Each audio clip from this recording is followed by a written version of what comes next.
que lo vamos a escuchar en un tema sobre la esperanza.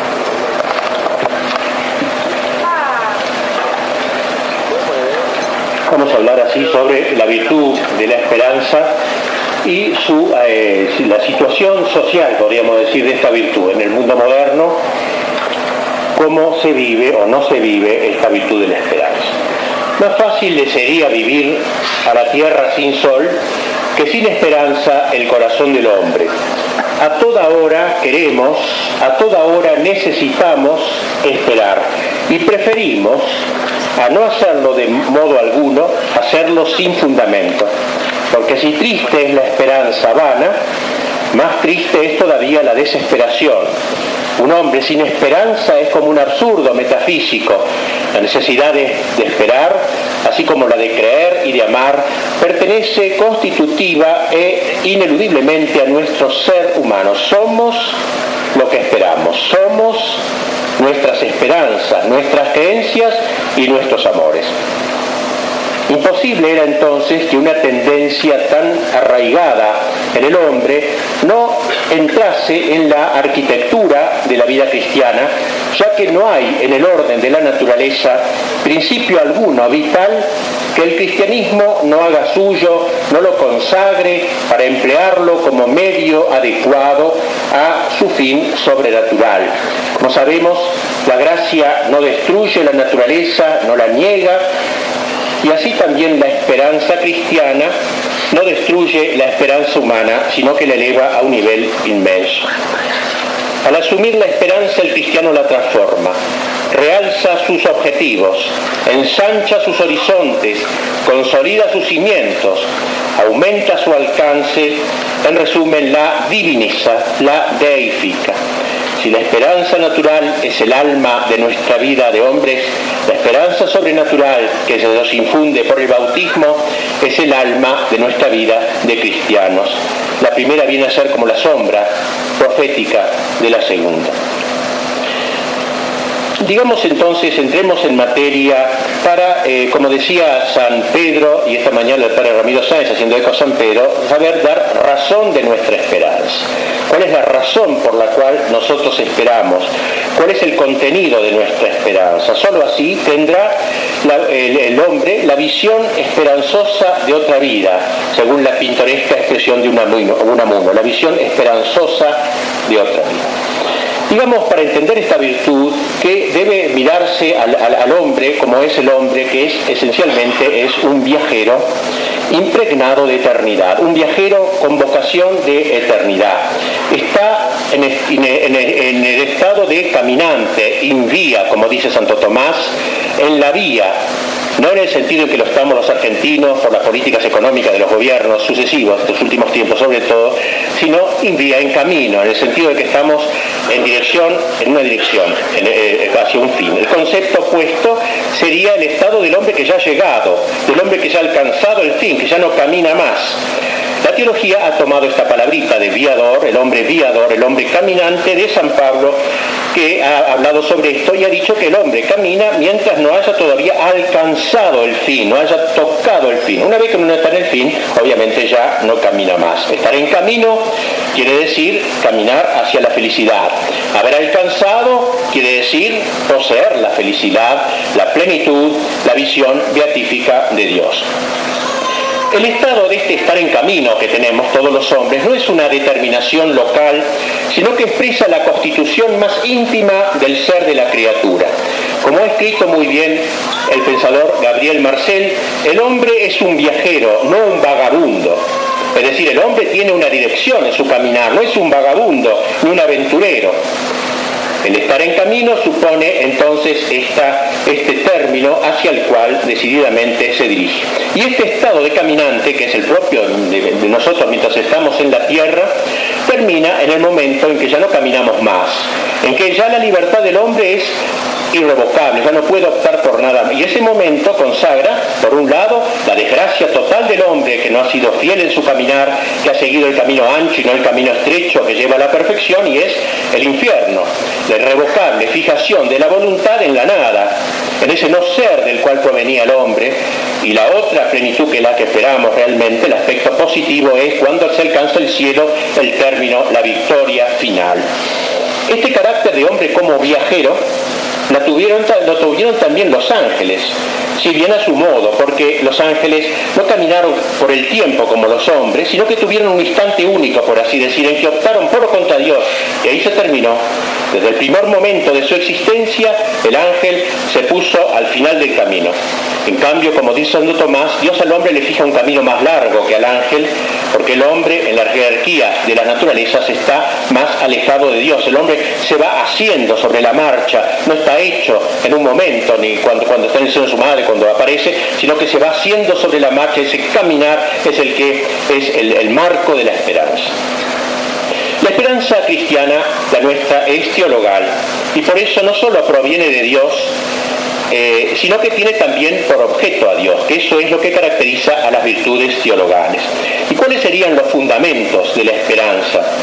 El primero de ellos es la omnipotencia auxiliadora de Dios, es decir, Dios es de una soberanía infinita, su poder no conoce límites, ni lo tienen por consiguiente los medios que desea aplicar para sus designios. A Dios nada lo sujeta, a Dios nada lo modifica, nada lo circunscribe, y si bien Él dicta leyes, Él está siempre por encima de sus propias leyes. Pues bien, este ser tan poderoso es el que de quien en definitiva depende mi salvación. Es decir, mi salvación depende de este ser impresionante, soberano. Tal es el Dios que nos dicta como precepto esperar en Él. Eso es consolador. El que nos dice que esperemos en Él es omnipotente. Nos manda que esperemos. Ahora, cosa rara, ¿no? Es un acto de amor, ese mandarnos que esperemos. El segundo fundamento de la esperanza es la divina misericordia. Lo que aquella soberanía de Dios tiene de absoluta, eso mismo tiene de ilimitada su bondad, o mejor dicho, Él es la bondad misma, con lo cual enunciamos otra perfección de su ser, otra razón para poner en Él nuestra esperanza. Dios es bueno como solo Él puede serlo.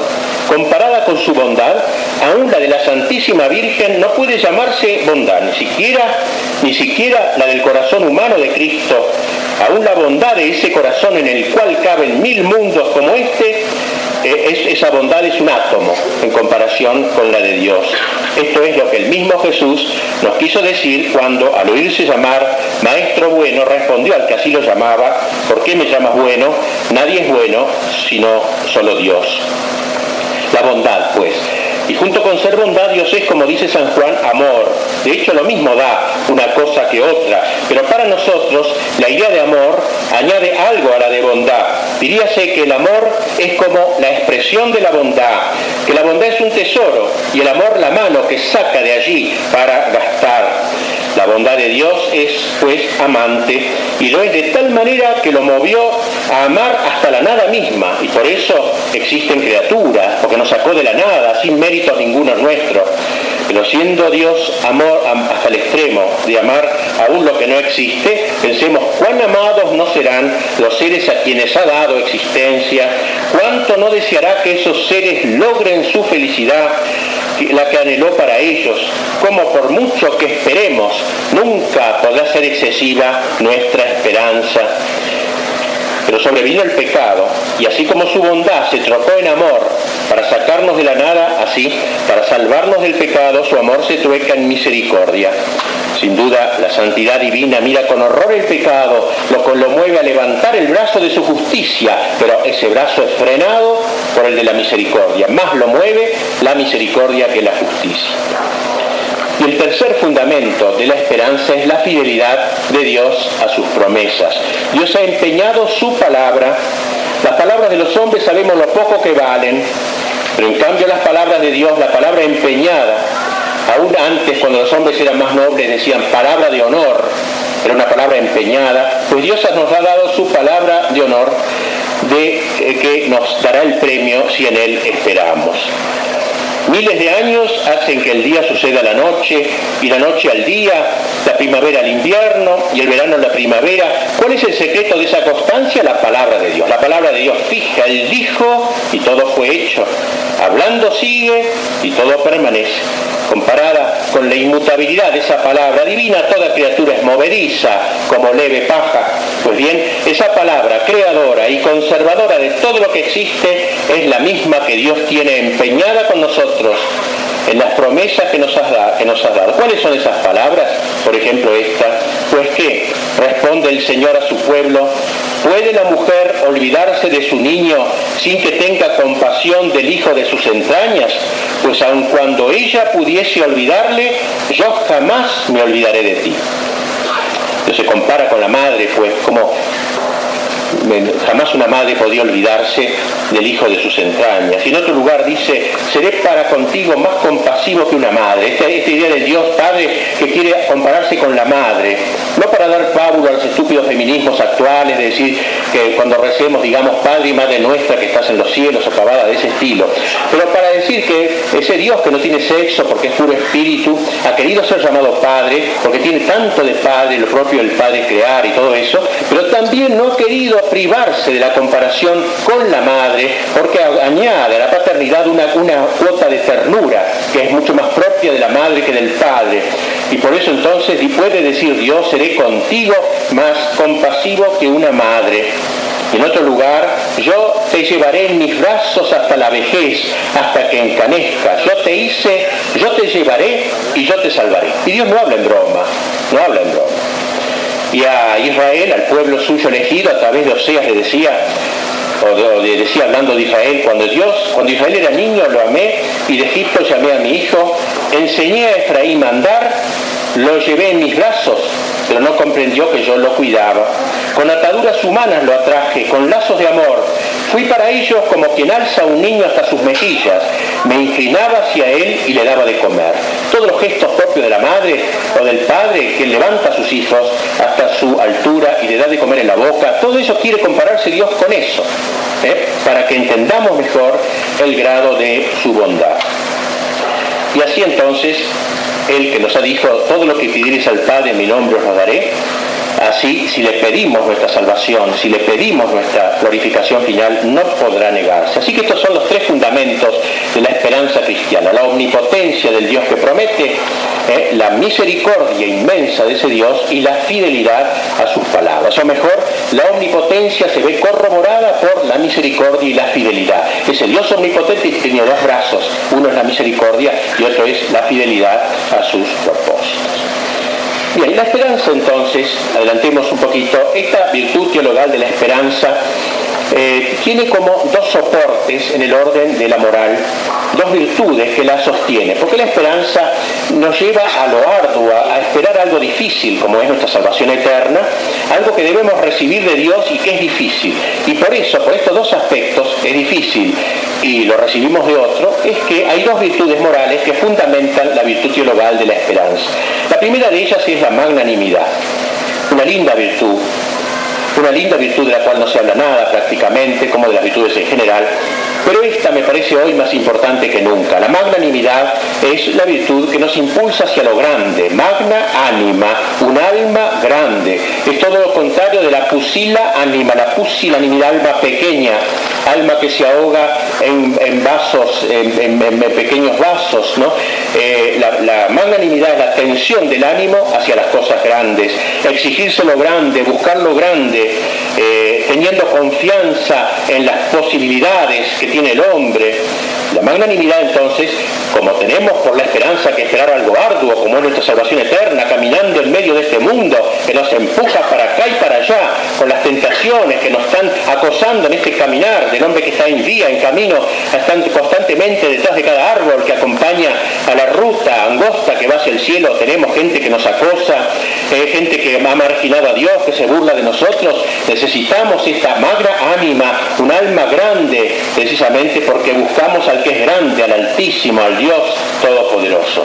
Esa magnanimidad que es parte de la virtud de la fortaleza y que tiene por sufragánea también la paciencia. La paciencia no es una virtud propia del bobo, del que no reacciona ante nada, sino la paciencia, la parte más heroica de la fortaleza, el saber aguantar día tras día. Como dice Santo Tomás, es más fácil el agredir que el resistir.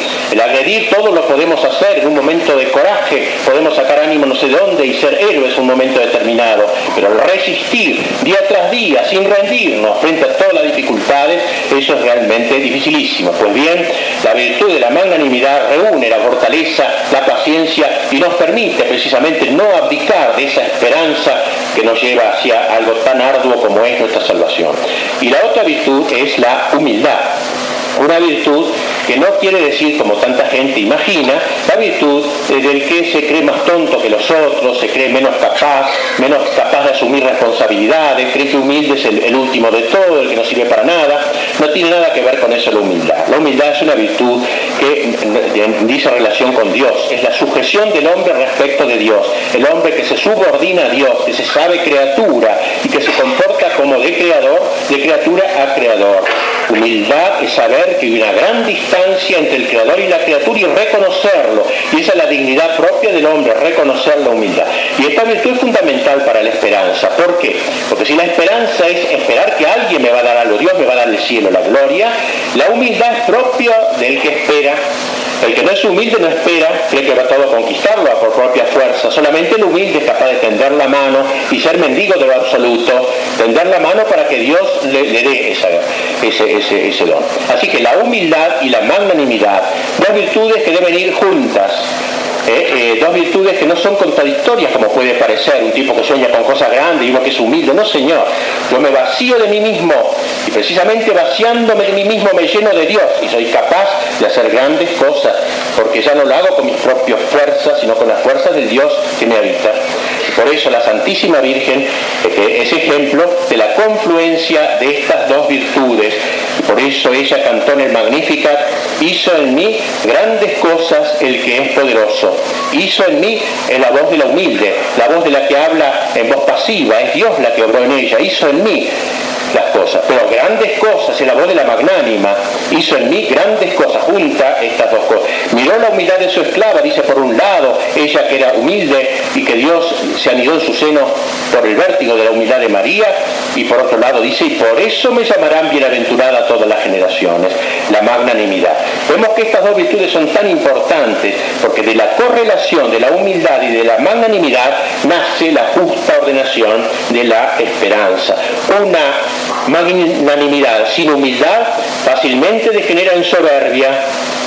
Una humildad sin magnanimidad fácilmente se vuelve pusilanimidad.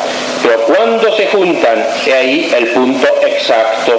De ahí el que ambas virtudes sean, como decíamos antes, los supuestos esenciales para conservar y fomentar la esperanza sobrenatural. Y la pérdida de la esperanza se debe generalmente a la pérdida o de la humildad, por un lado, del hombre soberbio, o de la magnanimidad, por otro. Y vamos, para avanzar un poquito más, antes de aplicar al mundo moderno, cómo vive el mundo moderno esta actitud frente a lo arduo y difícil de la gloria y del cielo, digamos, la relación de esta virtud con Cristo.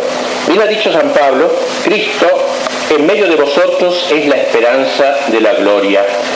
No que Cristo tuviera esperanza, Él ya como Dios encarnado que era, ya había alcanzado el término, el fin, no tenía por qué seguir esperando.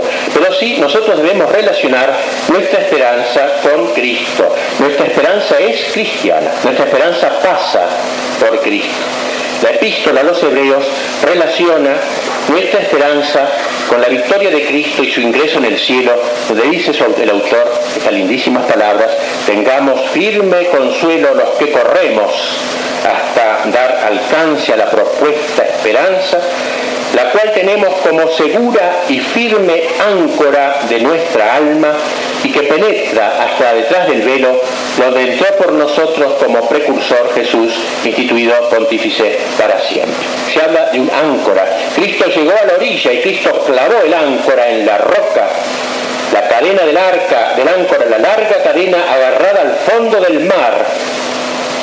Ya la nave puede seguirse moviendo y saltando, pero el áncora está clavada en la rocosa entraña de lo eterno, donde decía con la vigorosa expresión de Unamuno, está clavada en la rocosa entraña de lo eterno. Ahí he clavado el áncora, la proa de la iglesia en la nave que camino hacia el puerto, la proa de la iglesia ya ha llegado, es Cristo que ya ha llegado, nosotros estamos en la popa, sujetos aún a la ventonera, a los vendavales, pero nuestra esperanza está fija, está clavada en la ribera. Y por eso dice también la Escritura, Cristo ha penetrado por nosotros en el interior de la tienda y allí ha fijado nuestra esperanza, ha clavado nuestra esperanza. Por eso, Cristo es el cumplimiento de nuestra esperanza. Él ya llegó a donde nosotros estamos yendo. En esperanza somos salvos, decía San Pablo, lo que comentaba San Agustín. No dijo Pablo, seremos salvados, sino estamos ya ahora salvados. No todavía en realidad, sino en esperanza.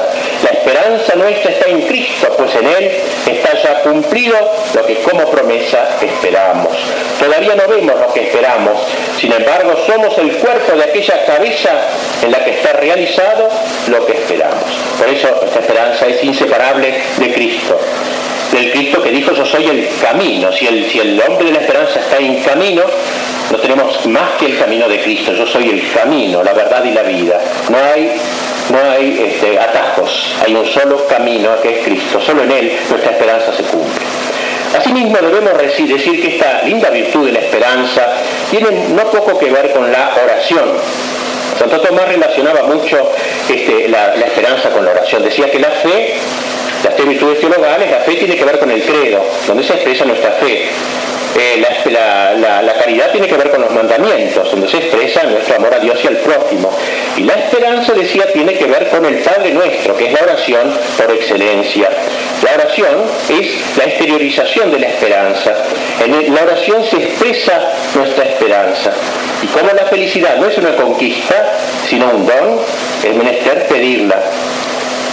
La oración y la esperanza. Asimismo, digamos, para terminar este análisis previo a hablar del mundo moderno y de lo que pasa hoy, la esperanza está relacionada con la juventud, tanto en el orden natural como en el sobrenatural. En la tierra, todo amanecer es preludio de un crepúsculo ineluctable. A uno le gustaría que el mundo fuese joven y a la vez eterno, eso es lo que nos gustaría, joven pero a la vez eterno. Entonces escaparíamos al envejecimiento metafísico y psicológico. Los hombres son también jóvenes un instante, su juventud no es duradera. Lo lindo sería, la gracia estaría en salvar ese estado de juventud, en vivir en la libertad de un surgimiento perpetuo, de un amanecer permanente. Y por eso la figura del joven es el símbolo eterno de la esperanza, lo mismo que de la magnanimidad.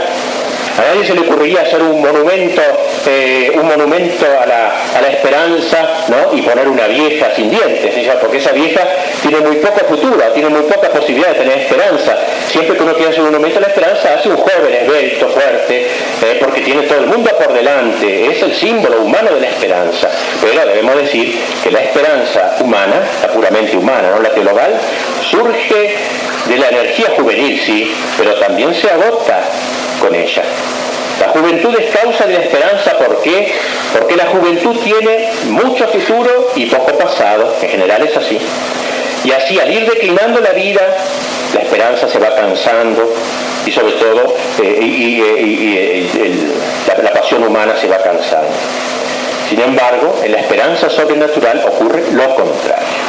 No solo no está ligada a la juventud natural, sino que fundamenta una nueva juventud. Un nuevo tipo de juventud mucho más esencial, mucho más indestructible.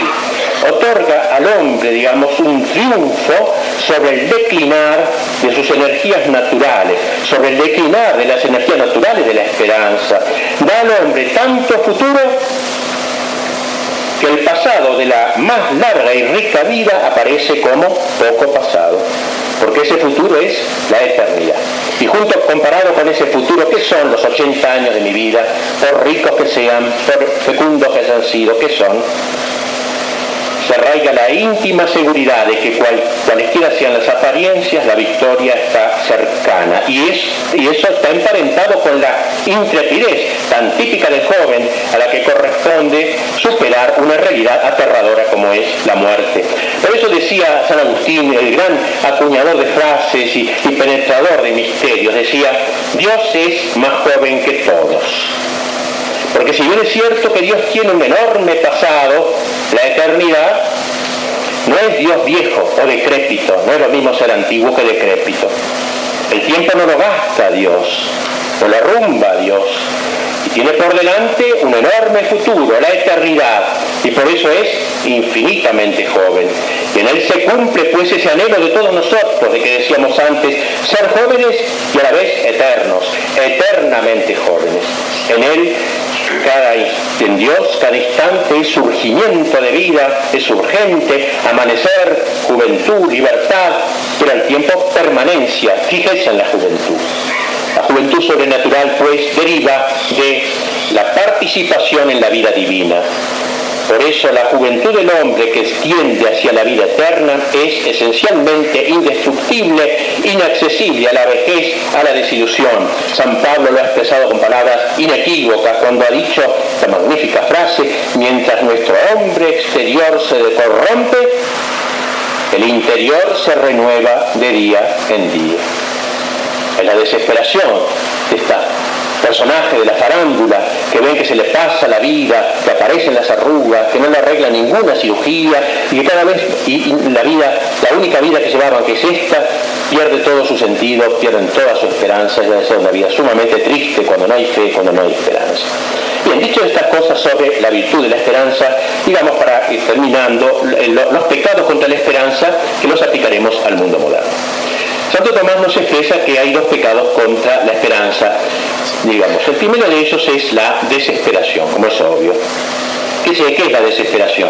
La desesperación es la actitud del hombre que anticipa la no plenitud, anticipa el infierno, podríamos decir.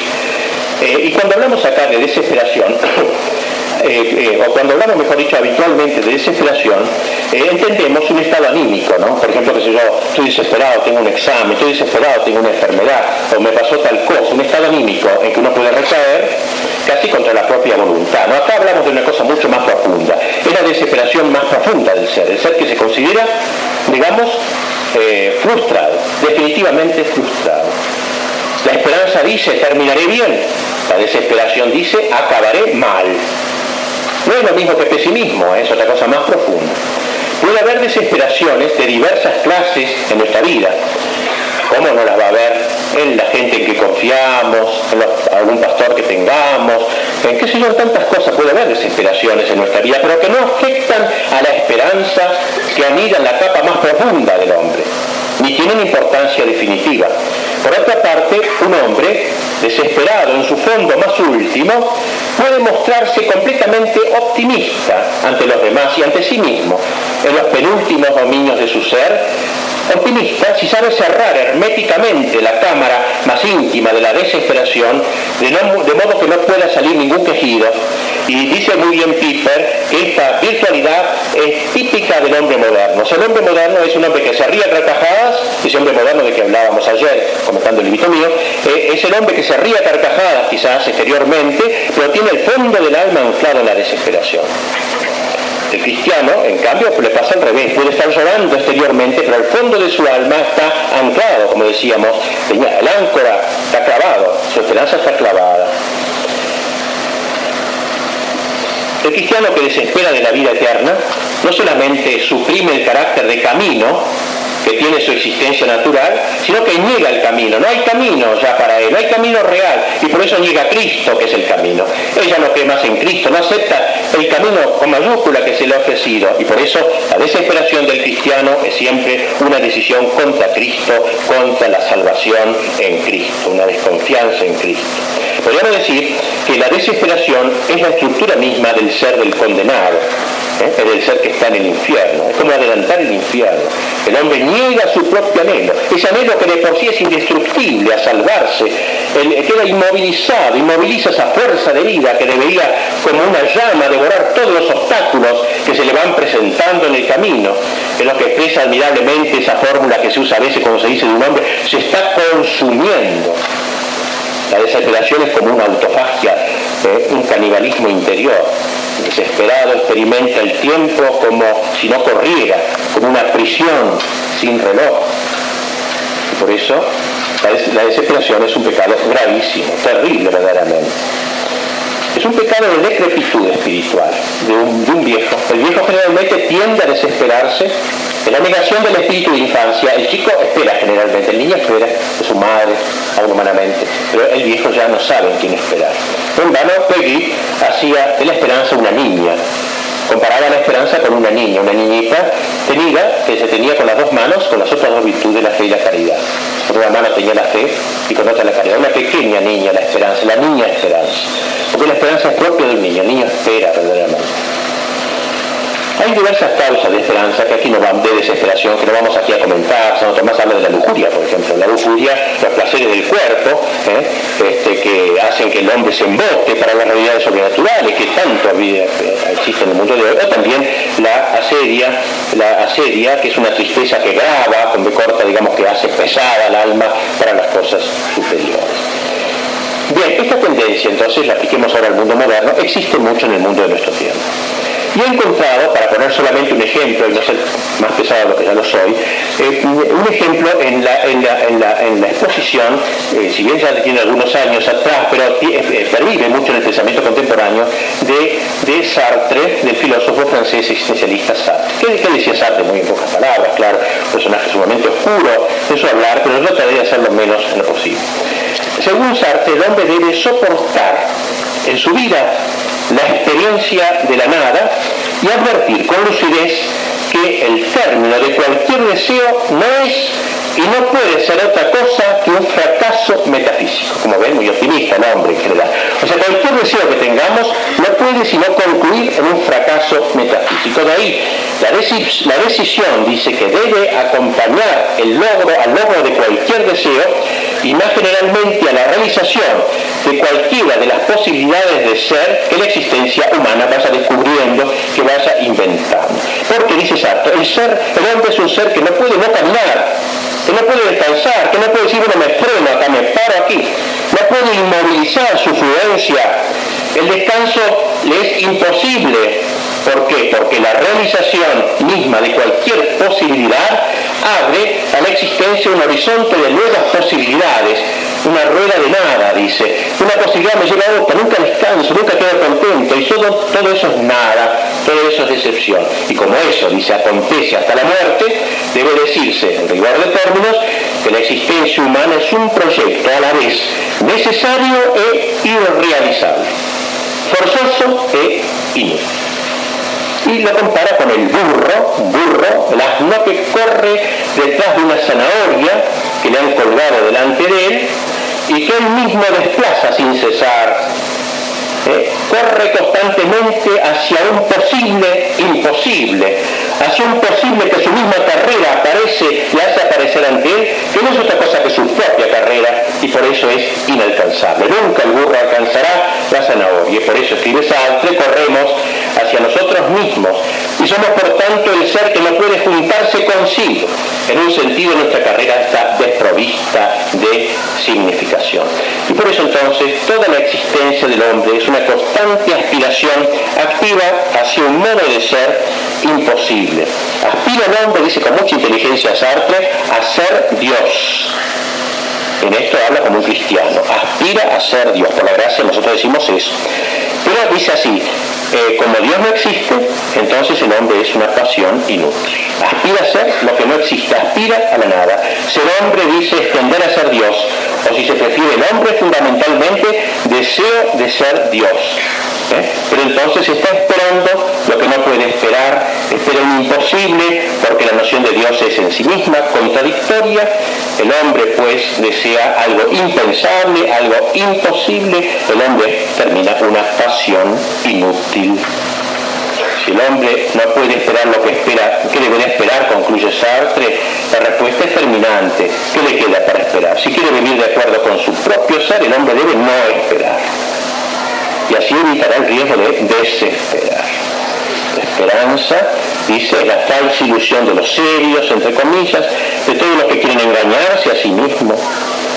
Entonces, ni esperanza, ni desesperación, sino desesperanza. Eso sería, dice, la fórmula con la que debimos vivir. El hombre debe aceptar su condición humana, aceptar que la vida no tiene sentido, debe inventar sus propios valores y comprometerse virilmente en la realización de esto. Por ejemplo, él se comprometió en el marxismo, fijamente, con empuje, con ironía, claro, bajo un cielo sin Dios, sobre una tierra sin infierno, el hombre nuevo, de la filosofía de Sartre, que debe prestarse a ser hombre y a solo como hombre vivir. Eso es querer ser Dios sabiendo que Dios no existe ni puede existir. Ser hombres es resignarse a una divinidad imposible y fracasada. Bien, por supuesto que los que caminan por la calle no saben lo que es el parasí, ni el en sí, ni nada de esta cosa que diga Sartre, pero esta tendencia desesperante de la vida ancla en muchos corazones de los hombres de nuestro tiempo. Eso que decíamos ayer, comentábamos del hombre sin sentido, sin significado, con un caminar se hace camino al andar, no, ya el camino está hecho, no se lo hace al andar, lo hizo Cristo el camino, pero esos hombres que viven a la deriva sin encontrar significado a su propia existencia, son de algún modo herederos de la filosofía sartriana. El segundo pecado contra la esperanza es la llamada presunción. ¿Qué es la presunción? El extremo al revés de la desesperación. Presunción es anticipar la plenitud. Es aquella actitud del espíritu, digamos, que contradice lo penoso de este caminar y dice, no, yo me salvaré, pase lo que pasare, yo me salvaré. Una perversa seguridad, una seguridad, en eso se parece a la esperanza, pero perversa, que no confía más que en sus propias fuerzas. Y así la presunción tiene en el mundo moderno un lugar importantísimo. Yo diría mucho más todavía que la desesperación, en cierta manera. ¿Por qué? Porque esta presunción segunda es la que podríamos llamar pelagiana. Algunos de ustedes no sabrán lo que es eso. Viene esta palabra de un señor monje llamado Pelagio, que sostenía, muy así brutalmente dicho, que el hombre podía salvarse por sus solas fuerzas, sin la ayuda de la gracia, podía salvarse a fuerza de músculos, digamos. El hombre no necesitaba un redentor, en cierta manera, porque él mismo se autorredimía. Y bien, esta tendencia pelagiana influye muchísimo en el hombre moderno. Se caracteriza por la tesis más o menos expresa que tienen los hombres de hoy, de que bastan las propias fuerzas de la naturaleza humana para alcanzar la felicidad. Y esta corriente se esconde tanto en el moralismo de tipo liberal y burgués, del hombre mensurado, honorable, del gentleman inglés, que dice yo soy honesto, humanamente honesto, yo el día del juicio le doy una palmadita a Dios y me comporté más o menos bien, cumplí el código de Rotary Club o cosas por el estilo, he logrado un rendimiento moral adecuado y me salvo de esta manera. Y dentro de este tipo entonces de presunción, que es la que tiene en gran parte del mundo moderno, vamos a detenernos muy brevemente en lo que, cómo este movimiento se hizo social y político en la Revolución Francesa, en la Ilustración, en el marxismo, luego, y en el nuevo orden mundial, muy pantallazo, diremos de esto. Ya desde el Renacimiento el hombre empezó a sacar músculos. Ya Miguel Ángel lo sacó bastante bien, los músculos, cuando hizo el David, el Moisés digo, esa musculatura era un símbolo del hombre que iba sacando músculos frente a la gracia de Dios.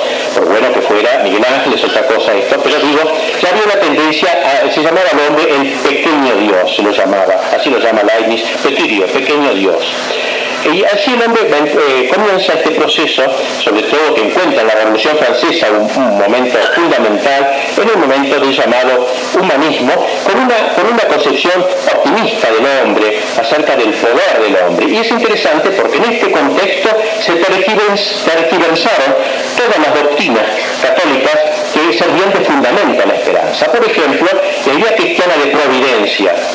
La providencia, que Dios dirige la historia, se convirtió que ya no fue más providencia, sino las leyes, la filosofía de la historia.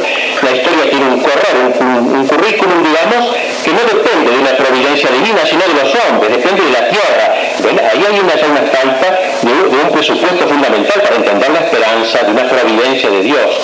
Asimismo existe la unidad católica fundamental y la idea de la redención. Pero estos autores de la Revolución Francesa y de la Enciclopedia ya no pensaron que era necesaria una redención sobrenatural, que había una redención natural, una redención histórica. Cristo era sustituido por el hombre se auto-redimía.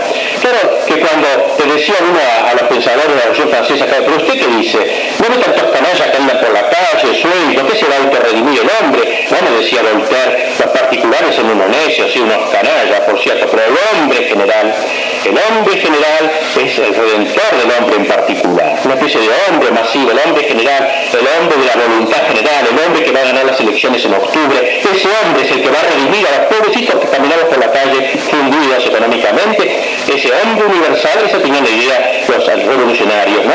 La voluntad general en la mente de Rousseau, si uno ajustaba su voluntad individual a esa mente universal, entonces sí la humanidad se iba a redimir. Asimismo, el concepto del cuerpo místico fue cambiado en el cosmopolitismo, ya no va más al mundo, la sociedad de naciones que formaban el cuerpo místico, la cristiandad, ahora era el cosmopolitismo, los ciudadanos del mundo. Ya lo he dicho, no es difícil imaginar el término que condujo la secularización de la esperanza cristiana. Diderot, uno de los pensadores de esa época, dijo esta frase tremenda, dice: la posteridad es para el filósofo, ellos se llamaban filósofos con mayúsculas, con mucho orgullo, al lado de nosotros que éramos todos de la época de las cavernas, de la Edad Media, la posteridad, dice, es para el filósofo lo que en otro mundo para el hombre religioso, ¿eh? La posteridad suple al otro mundo. Nunca ha sido quizá más claramente expresada la transposición del futuro escatológico al futuro interhistórico. Es dentro de la historia. Una conclusión se impone: el progresismo, la fe del progreso, es el término al que llega la secularización de la esperanza cristiana en el mundo moderno. Y piensen ustedes que esta secularización no fue una idea intelectual que escribió un autor en un libro, fue una creencia, fue una religión. Pese a su apariencia racional, entre comillas, la Ilustración fue una empresa moral y religiosa, pseudo-religiosa, tanto como una empresa intelectual. Sus hombres se impusieron instaurar una humanidad sobre su propia naturaleza, y por eso este progresismo fue más que una especulación de ideólogos, un credo de entusiastas, la religión del progreso, la felicidad, el caminar hacia la felicidad. Bien, la esperanza del progresismo es mundana totalmente. Esta es la nota relevante de la esperanza moderna. Todo lo que espera el progresista pertenece a este mundo y está sometido al tiempo. Él lo espera para sí mismo, quizá en cuanto individuo, él espera más allá de su muerte la perfección de la naturaleza humana, porque estos tipos, cuando se dice: Señor, usted progresa mucho, y cuando muere, ¿qué pasa? Bueno, pero progresa la naturaleza humana, y con eso se consuela, ¿no? Esa naturaleza que tiene una dignidad absoluta. Qué terrible esta frase que escribía, esas palabras que decía Robespierre: o posteridad, porque ellos miraron la posteridad como una gloria, el mundo iba hacia la gloria en la tierra, ¿no? O posteridad, decía Robespierre, uno de los jefes de la revolución, o posteridad tierna y dulce esperanza de los humanos, no eres para nosotros una extraña, exclamaba Robespierre, bastante menos tierno y dulce que su esperanza. Bajo la apóstrofe de este orador tan cruel latía la religiosidad secular del revolucionario del progreso. Entonces, una esperanza, una necesidad del progreso en la tierra, progreso indefectible, indetenible, como una ley natural. Nadie para el progreso, siempre progresamos, cada vez mejor. Un día decía Voltaire: todo estará bien, y ahí nuestra esperanza. Todo está bien hoy, y ahí la ilusión. O sea, no digamos, todo está bien, hoy es un desastre todo, pero estamos seguros que un día todo estará bien. Esa es nuestra esperanza, decía Voltaire, el futurista Voltaire, con ocasión de un terremoto terrible que acabó con todas estas esperanzas en Lisboa. Dice: sí, hoy estamos mal, pero